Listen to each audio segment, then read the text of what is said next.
Hello दोस्तों, आपका स्वागत है मेरे यूट्यूब चैनल पर। आज हम पढ़ेंगे फ्लोर बेस्ड क्वेश्चन के बारे में। इस क्वेश्चन में ये है कि 8 व्यक्ति बैठे हैं मंजिल में और फ्लोर बेस्ड क्वेश्चन है हमारा। तो ये ऐसे क्वेश्चन एग्ज़ाम में कंपलसरी आने की संभावना होती है, ठीक है। तो हमारे एग्ज़ाम में ऐसे क्वेश्चन आपको देखने को ज़रूर मिलेंगे। एसबीआई में और आईबीपीएस में ऐसे क्वेश्चन कंपलसरी देखने को मिलेंगे। तो क्वेश्चन हमारा है कि 8 व्यक्ति हैं, A B C D E F G और एच। 8 मंजिल की इमारत में रहते हैं, जहां मंजिल को सबसे नीचे के से ऊपर तक 1 से 8 तक क्रमांकित किया गया है, ठीक है। डी ए से 4 मंजिल ऊपर रहता है। तो कहने का मतलब है डी ए से 4 मंजिल ऊपर रहता है और डी और ए के बीच में 4 व्यक्ति रहते हैं। इसका मतलब बहुत होता है, डिफरेंस बहुत होता है इसमें। जब बोला जाए डी और ए के बीच में 4 व्यक्ति रहते हैं तो चार गैपिंग छोड़ेंगे। जब बोला जाए डी ए से 4 मंजिल ऊपर रहता है तो 3 की गैपिंग छोड़ेंगे, ठीक है। फिर हमारा क्वेश्चन है, जी जो है ए के ठीक नीचे रहता है और जी और बी के बीच में केवल 2 व्यक्ति रहते हैं। बी के ऊपर और सी के नीचे मंजिलों की संख्या समान है। जैसे बी के ऊपर एक व्यक्ति रहता है, सी के नीचे भी एक व्यक्ति रहेगा, ठीक है। एफ एच के ठीक ऊपर रहता है, मतलब कोई बीच में रहता नहीं है। और क्वेश्चन हमारा है कि ई निम्नलिखित में से कौन सी मंजिल पर रहता है। तो चलिए क्वेश्चन स्टार्ट करते हैं। पहले आप खुद से क्वेश्चन सॉल्व करिएगा, फिर मैं आंसर दीजिएगा, ठीक है। तो मेरा आज का क्वेश्चन है कि ई निम्नलिखित में से कौन सी मंजिल पर रहता है। ये आप कमेंट सेक्शन में मुझे जवाब दीजिएगा, ठीक है, आंसर दीजिएगा। तो स्टार्ट करते हैं क्वेश्चन।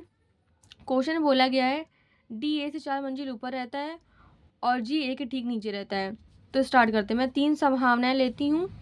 क्वेश्चन बोला गया डी ए से 4 मंजिल ऊपर रहता है, तो 1 2 3 गैपिंग छोड़ेंगे, ठीक है। जब 4 मंजिल ऊपर बोले तो 3 गैपिंग छोड़ेंगे। और मैंने यहाँ पे ए यहाँ से इसलिए नहीं लिया क्योंकि बोला गया था जी ए के ठीक नीचे रहता है, इसलिए नहीं लिया था, ठीक है। फिर ए को यहाँ रखेंगे, फिर जी को यहाँ रखेंगे।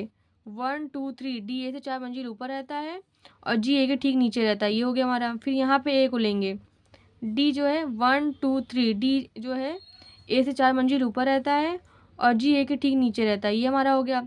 और क्वेश्चन बोला गया जी और बी के बीच में केवल 2 व्यक्ति रहते हैं, तो 1 और 2, ये हो गया। 1 और 2 बी यहाँ रख देंगे। फिर बोलेंगे 1 और 2 बी को यहाँ रख देंगे, ये हो गया। जी और बी के बीच में 2 व्यक्ति भी रहते हैं, ये हो गया। बी के ऊपर जितने रहते हैं उतने सी के नीचे रहते हैं। बी के ऊपर कितने व्यक्ति रहते हैं, 1 2 3 4, तो 1 2 3 4 सी के नीचे इतने व्यक्ति रहेंगे, ठीक है। और बी के ऊपर 1 2 3 सी के नीचे भी इतने व्यक्ति रहेंगे। बी के ऊपर कितने व्यक्ति रहते हैं, 1 2, तो सी के नीचे 2 रह पाएंगे, नहीं रह पाएंगे क्योंकि जी पहले से रखा गया है। बी के ऊपर 2 थे, सी के नीचे 2 बन नहीं पाएंगे, तो ये संभावना हमारी गलत हो गई। फिर से बोला गया है एफ एच के ठीक ऊपर रहता है, तो यहाँ कहीं बन पाएगा, यहाँ पे तो रख नहीं सकते हैं। एफ एच के ठीक ऊपर रहता है तो एफ को यहाँ रखेंगे, एच को यहाँ रखेंगे। एफ एच के ठीक ऊपर हो गया, यहाँ पे कोई संभावना दिख रही है एफ एच के ठीक ऊपर हो पाएगा, नहीं हो पाएगा, तो ये हमारी संभावना भी गलत हो गई। फिर क्या बचा, ई को यहाँ रख देंगे। ऐसे क्वेश्चन सॉल्व करना है। एफ एच के ठीक ऊपर रहता है तो यहाँ संभावना दिख गई थी हमें, यहाँ फिर एक गैपिंग बची, फिर एक यहाँ गैपिंग बची, फिर यहाँ गैपिंग बची, तो एफ एच के ठीक ऊपर हो नहीं पाएगा, तो ये संभावना हमारी गलत हो गई थी। फिर क्या, एफ एच के ठीक ऊपर हो गया, ई को यहाँ रख दिया हमने। फिर हमारे क्वेश्चन का आंसर क्या था कि ई निम्नलिखित में से कौन सी मंजिल पर रहता है। क्या क्या आंसर लिखेंगे आप, थर्ड फ्लोर पर ई रहता है, ठीक है। ऐसे आप आंसर दे के आएंगे। ऐसे क्वेश्चन को सॉल्व करना है।